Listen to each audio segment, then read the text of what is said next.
Grand Theft Auto has always been on the weird side of the spectrum. Ghosts, aliens, and myths are often considered the game's most disturbing aspects, and although that is very true, the real horror comes from the killers roaming on and off screen, and most of them are more unhinged than the protagonists.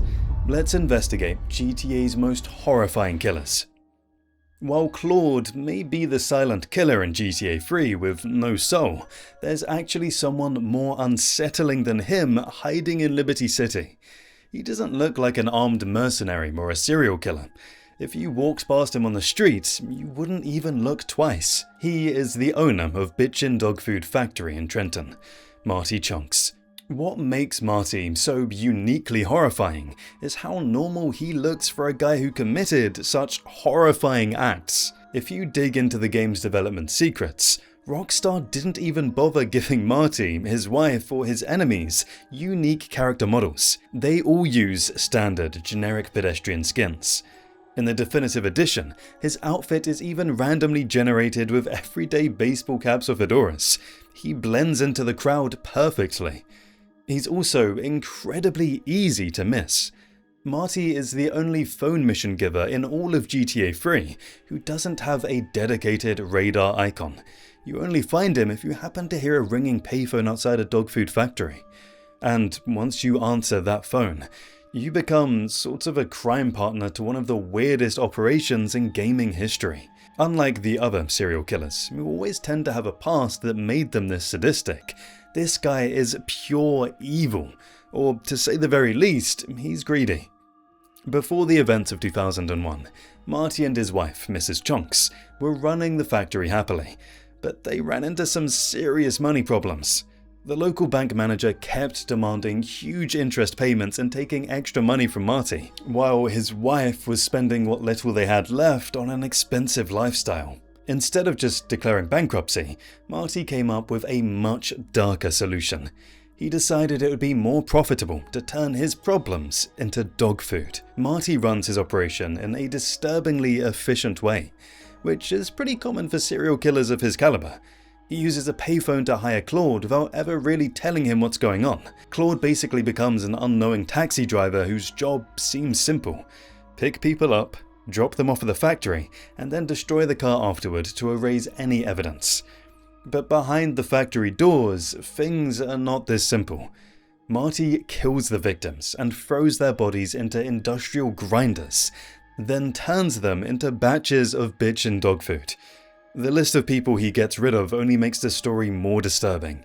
First, he murders his bank manager because he believes the man is charging him unfairly and stealing from him. Then came two thieves, who Marty actually hired himself to rob his own house as part of an insurance scam. Once they finish the job, Marty kills them too, so that they can never talk to the police. Things become even worse when he decides his own wife, Mrs. Chunks, has become another problem because of her expensive lifestyle and constant spending. Women are expensive, but he's such a maniac that he even kills his own wife. Without a slight bit of hesitation, he adds her to the growing list of victims. But Marty's greed eventually catches up with him, as it always does. After killing his wife, he learns that she had been having an affair with a man named Carlos.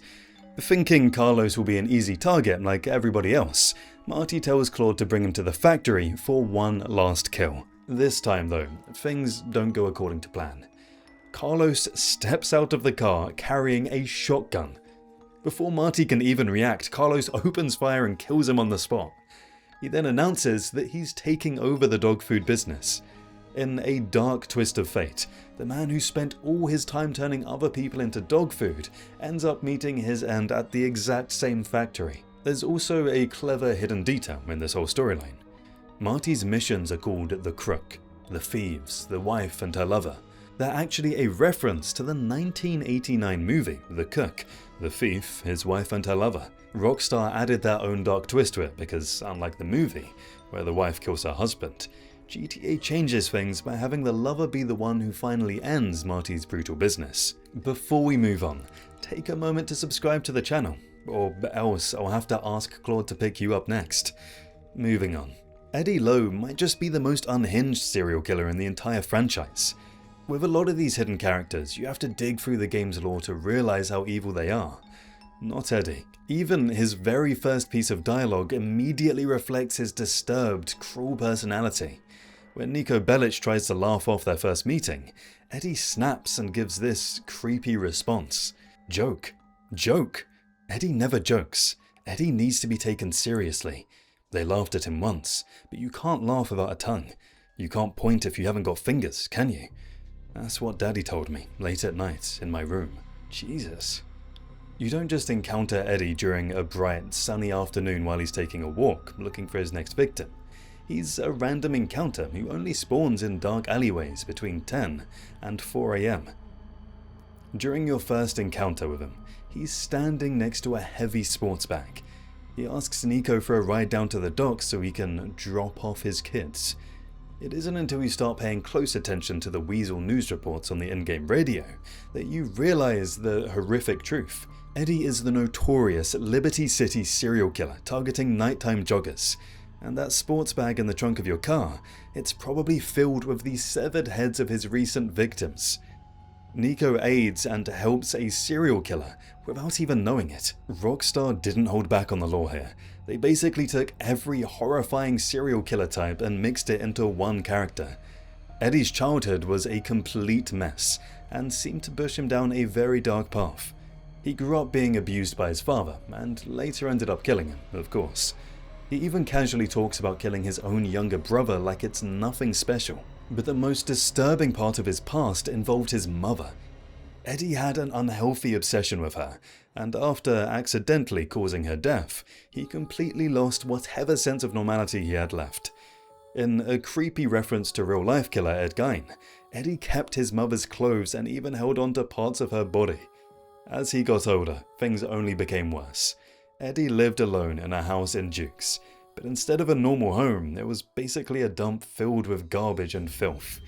He didn't seem bothered by living in horrible conditions and would even burn tires in his backyard to hide the smell coming from inside the house. Eddie was also completely disconnected from reality. One day, a cashier at a hardware store simply told him to have a nice day, something most people would see as normal politeness. But Eddie took it as a sign she was interested in him. He followed her home, and when things didn't go the way that he imagined, he reacted violently. Oddly enough, despite everything, Eddie had a pet cat named Boo Boo Wilkins. He claimed that he cared about the cat and would never hurt it, but he fed it strange meat casseroles.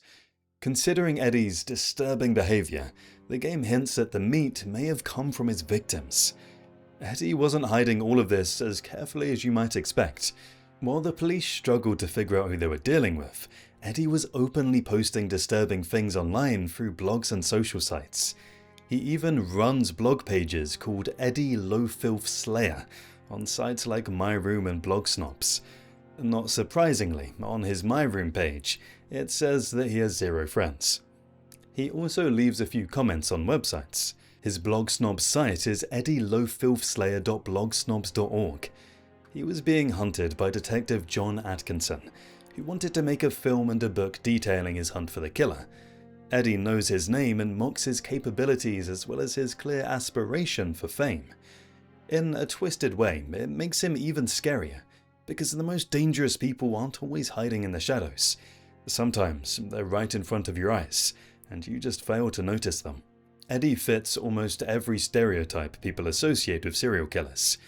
A white man in his 30s with a broken childhood, an abusive family, and strange behavior from an early age. He also shows signs of the so-called McDonald Triad, which includes setting fires and being cruel to animals. He's also considered a disorganized killer. He acts on impulse and leaves behind obvious evidence instead of carefully planning things out. Rockstar also pulled inspiration from several real killers when creating him. Parts of Eddie seem based on David Berkowitz, also known as the Son of Sam. Just like Berkowitz wrote disturbing letters and messages, Eddie did the same. His disturbing childhood also appears to borrow elements from Henry Lee Lucas, especially his abusive upbringing and strange behavior. While his obsession with his mother, his brother's death, and his collection of body parts clearly resemble details connected to Ed Gein, even though Eddie is living among decaying bodies and trying to hide the smell with fires, that feels similar to Dennis Nilsen. His second encounter is even creepier. If you return to the dark alleyways of Western Bircham again, between that creepy 10 PM to 4 AM window, you'll trigger your second and final encounter with Eddie. He tries to talk with Nico, but almost immediately the conversation takes an uncomfortable turn when Eddie asks Nico if he enjoys being spanked. Like seriously, a man like Nico getting spanked. That thought alone disgusts me. But anyways, at this point, Nico's completely run out of patience for this guy. He tells Eddie to back off and that his behavior is out of line. Even Nico's surprised by how creepy he is. This rejection completely breaks Eddie's heart. Seriously, how can Nico even reject an offer of spanking by a creepy guy? The guy was literally out of his mind. His true side then finally comes out. Angry and unstable, he starts proudly talking about the horrible things he did to his victims. He even describes hurting people, and admits that he once harmed a young girl just because he wanted to see if he could feel something from it. He says he felt absolutely nothing, so... Meanwhile, Nico Bellic barely even reacts. Instead of looking shocked or scared, he simply tells Eddie, "You should get laid or something." Eddie just smiles and says he already did with a little jogger down by the water. Then he stares at Nico and says his hunger is still not satisfied. He pulls out a knife and attacks him. The problem is that Eddie obviously completely misjudged who he's dealing with. This is Nico Bellic, a man who survived war and fought his way through Liberty City. Within seconds, Nico easily overpowers him and puts an end to the city's serial killer in simple self-defense. But because this is GTA, the story somehow gets even more ridiculous after Eddie dies. Once the body is found, the media explodes. News stations and newspapers reveal that police searched his disgusting house and finally discovered all the evidence and journals connected to his crimes. Then, Rockstar's dark humor kicks in. The detective investigating the case, John Atkinson, is actually angry, but not because of all the murders and horrific crimes. He's upset because Eddie getting killed in a random street fight ruined the ending of a Hollywood script he was secretly writing about the case. He complains that he now has to rewrite the story and make it seem like he caught Eddie himself, just so that the movie can sell better. The mayor of Liberty City publicly criticizes the police for failing to catch the killer and even complains about the stupid nickname they gave him, Eddie Lowe. The joke is that Eddie Lowe was never a police nickname at all. That was literally just the guy's real name. The Infinity Killer might be the most popular serial killer in GTA's history. He's called the Infinity Killer because he suffered from a terrifying psychosis centered around a single concept. To him, the number 8 wasn't just a digit. As he famously said in Madness, 8 is just infinity turned sideways. That pretty much says everything we need to hear about his madness. The game never explicitly dives deep into his background. In fact, very little is known about Merle's early life, other than that he was born in 1947 and spent most of his adult life living in a house out of the dusty wasteland of Sandy Shores. But as he aged, his mind deteriorated, and he became more and more insane. He developed an extreme obsession with the concept of infinity and the number 8, which in itself is pretty odd. In December 1999, that psychosis reached its horrific peak. Over a bloody murder spree, Merle abducted and killed 8 male joggers, and he hid their bodies somewhere in the state. The authorities called it the Infinity Murders. He was captured shortly after and thrown into Bolingbroke Penitentiary. He never confessed to the murders, and despite a police search, the bodies were never actually found. Merle eventually died in prison in December 2004 at the age of 57 while awaiting trial. The case went cold. But for the players who know where to look, Merle left behind a trail of clues that led directly to the terrifying truth. If you want to solve the Infinity Murders, you have to start where it all began, Merle's house in Sandy Shore. Years later, the place is nothing more than a burned and abandoned wreck. During Merle's time in prison, an angry neighbor reportedly set the house on fire and trashed it. Even now, one message still remains sprawled across the back wall. "Go away, Merle Abrahams, you're a wrong'un." When you step inside, everything around you speaks for itself.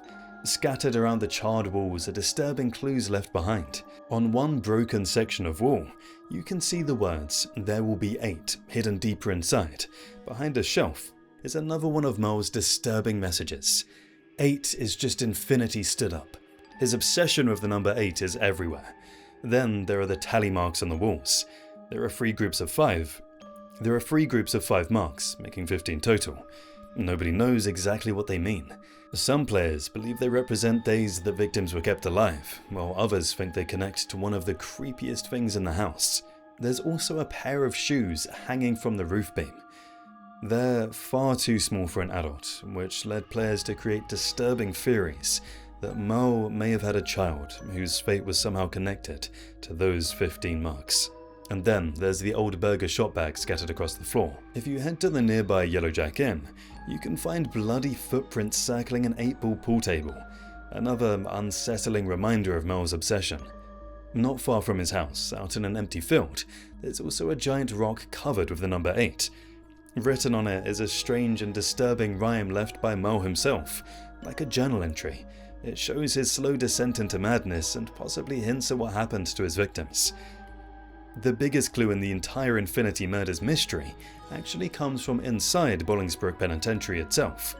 If you manage to get into the prison yard near cell block 9A, where Mel spent his final years, you can find one last message scratched onto a wall. It reads, "Where water meets land and fire once spewed forth, there the infinite 8 shall stay until I return." This ends up becoming the biggest puzzle piece in the entire case.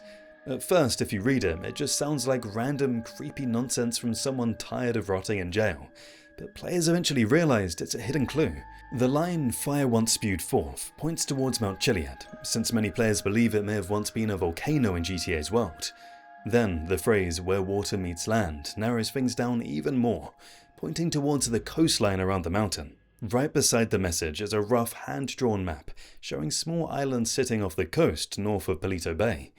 Suddenly, what looks like the ramblings of a madman was starting to give directions. If you follow the map toward the narrow strip of land leading to the 3 islands, you eventually come across an old seaside shack and a small RV near the coast. This place appears to have been Mel's hidden base of operations. The clues start connecting almost immediately. Lying near the shack is a discarded burger shop bag, the same kind of trash that was scattered throughout Mel's burnt house. Nearby are several old fire pits, and beside one of them, on a gas barrel, is a strange black gun case, likely equipment Mel brought during his hunting trips. The area gives off the feeling that this was where he brought his victims before getting rid of the evidence, because all of these kinds of creepy serial killers usually have a place of operation where they plan and execute their dirty work. But the real discovery is waiting underwater. If you put on scuba gear and swim out toward the 3 islands north of Mount Chiliad, then dive all the way to the ocean floor, you finally uncover the truth behind the 1999 mystery. Resting deep beneath the dark water are 8 bodies, wrapped and buried in the sand. And then, Rockstar being Rockstar, throws in one final mystery. The official story says Mel murdered 8 male joggers, but players on PC found something strange after using camera tricks and mods to get a better look at the bodies. The models inside the wrapping appear to be female, and everyone started to wonder, was it intentional or just a mistake? Maybe Rockstar simply reused body models and never expected players to look that closely, but fans came up with a much darker theory. Some believe these bodies were never Mel's victims after all. Instead, they could belong to another killer entirely, someone copying his crimes and continuing the horror after Mel was gone. Some even suspect the angry neighbor who vandalized his house could have been involved. And in classic Rockstar fashion, there's never a clear answer. The only official ending comes from a small newspaper clipping hidden in a damaged shack back in Sandy Shores. The article reveals that Mel Abrahams died in December 2004. With that, the man behind the Infinity Murders took whatever secrets he had left to the grave, leaving players to solve one of the darkest and most complicated mysteries in GTA history by themselves by connecting all the dots. Even GTA Online had a creepy serial killer known as the Slasher. You would think that in a multiplayer lobby filled with flying bikes, cool cars and heists, a single guy with a melee weapon wouldn't be that intimidating, but you'd be wrong here. Rockstar added this hidden event during the Diamond Casino Heist update, and they managed to make hunting him down one of the most unsettling experiences in the entire game. This isn't one of those missions where you just open your phone and press accept. To find the slasher, you actually have to hunt him down yourself by searching through the lonely areas of Blaine County. And I have to say, Rockstar absolutely nailed the atmosphere here. As you start getting close to a clue, the entire atmosphere changes. Strange sounds begin creeping in through your headphones. A slow heartbeat thumping in the background, distant screams that sound like someone's in serious trouble, and weird whispers you can barely make out. Basically, everything that makes a scene like this scary, you can find it here. Rockstar also makes things even more uncomfortable. If you're driving around, the game forces you to step out of your vehicle and investigate on foot. You're no longer protected by your car, and you can't just hide behind it. Instead, you have to slowly walk toward whatever is waiting there. You do get rewards for finding clues, 10k and 2000 RP each time, but after hearing strange noises in the middle of nowhere, the money is the least important thing here. The clues themselves explain that something is definitely wrong. First, you find a message written on a wall at Cherry Pie Farm under a flickering light. Then you discover a severed hand thrown beside old tires and trash near Sandy Shores airfield. Later, you come across a blood-covered machete stuck into the wall of an abandoned barn in Grapeseed. And then another clue appears at Bayview Lodge, where a bloody handprint is smeared across a shed door. With every clue, it starts feeling like the slasher already knows exactly where you are. You're not the hunter here. You're being hunted instead. You can find the first 4 clues I just mentioned in any order, but the 5th clue is where things get serious. Unlike the others, this clue doesn't have a fixed location. It can appear in one of 5 random spots across Blaine County, making it feel like the game's playing with you. When you finally find it, you come across a creepy black speedo van in the dark with its engine still running suspiciously. At this point, you're waiting for the guy. Looking inside makes the situation so much worse. The back of the van is filled with bloody trash bags, rusty machetes, and large meat-axe. At that point, it becomes obvious. You just found the slasher's hunting vehicle. The moment you inspect the van, your phone suddenly buzzes. You receive a text from an unknown number that says, "I'm sick of you sticking your nose where it doesn't belong." Now, I'm not gonna lie. What happens next won't be nice for you. Up until now, you were tracking him down, but now he's tracking you. From this point onward, you have to stay alert. The slasher only appears in Blaine County between 7 PM and 5 AM, and he doesn't spawn right in front of you. He appears just outside your view and suddenly rushes at you out of the darkness with his weapon in hand. If you're trying to survive the encounter, there's actually a useful trick. As soon as you receive the text, head to Sandy Shores airfield. The runway gives you a huge open space with no trees, bushes, or buildings nearby, which makes it much harder for him to sneak up on you. When he finally comes charging out of the darkness and you manage to take him down, you get one final reward: the beautiful Navy revolver. In GTA's universe, we all know the hidden lore is insane, and sometimes you find out something really random, like a serial killer story, and you're just shocked at how connected everything is. Sometimes the darkest and creepiest people are not hiding in back alleys or abandoned buildings, like the Infinity Killer. Sometimes they're the rich, famous, and loved faces like Fred Quincy. If you know GTA's movie history, Fred Quincy was basically untouchable. He's the guy. He built Fred's Pictures film studio and became one of the biggest names in entertainment. Rockstar clearly designed him as a parody of Walt Disney, mixed with elements of Fred Quimby, the producer behind classic cartoons. To the public, he was seen as a man who created happiness and family-friendly entertainment. But his cheerful image is nothing more than a lie. Hidden inside Solomon Richards' office is an old letter dated August 14th, 1949. The letter was sent to Solomon's father, David Richards, and inside it is something shocking, a confession from Fred Quincy himself, admitting to not only 1 but 2 murders. Everything started back in 1947, when Quincy hired an animator named Isaac to work on a cartoon called Bip the Dog. But according to Quincy, Isaac wasn't putting in enough effort and wasn't treating the project seriously. For someone obsessed with protecting his studio's reputation, Quincy took it as a personal insult. Quincy had warned Isaac not to work for anyone else, but Isaac was secretly talking to another producer named Abe Schwartzman at Brown Canyon Studio about a major film opportunity. And then came the final thing that completely pushed Quincy over the edge. Isaac secretly filmed a demo for the rival studio and used Fred Pictures' own expensive film stock to do it. For most people, this would have ended with an argument or someone getting fired, but Quincy is really possessive, to say the least. And finally, one night, after drinking far too much, Quincy confronted Isaac. The argument got out of control and turned hella violent.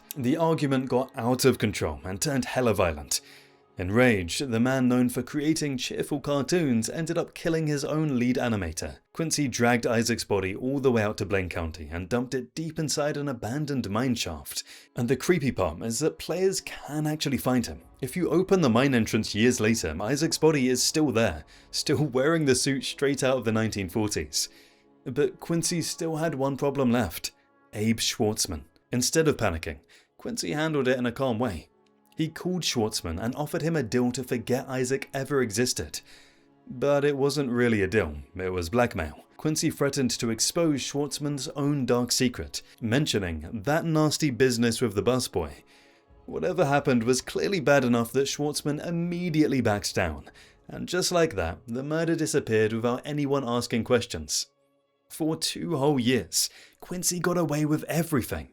Then, in 1949, his secretary started putting the pieces together. She figured out what happened to Isaac and made the mistake of trying to blackmail one of the most powerful men in Vinewood. To protect his empire, he killed again. And if you've ever been exploring the ocean around Los Santos in a submarine and suddenly came across a horrifying sight, a woman's body resting on the ocean floor wrapped in chains with cement around her feet, this was, in reality, Quincy's doing. Go watch our video on GTA protagonists ranked from least to most unhinged.